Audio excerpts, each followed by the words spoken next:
que ahora cuando estabais hablando me estaba rondando todo el rato por la cabeza. Yo con mi hermana, sabéis que yo era hermana gemela de Dulce y éramos iguales, gemelas idénticas. Y entonces mucha gente cuando me veía a mí después de haber muerto Dulce, pues se quedaba así como, en algunos casos, mal, reaccionaban mal, no sabían reaccionar.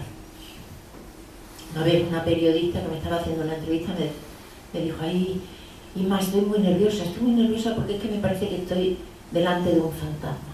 Entonces, claro, eran cosas que a mí me dolían un montón. Había gente que sí, que reaccionaba bien, pero otra que no sabía reaccionar conmigo. Y un día que veo a Saramago y me dice, ay, Inma, cada vez que te veo, y pensé que me iba a decir algo de eso, ¿no? Y le digo, pero será bonito, ¿no, José? Será bonito cada vez que me ves. Dice, sí, no te preocupes, es muy bonita.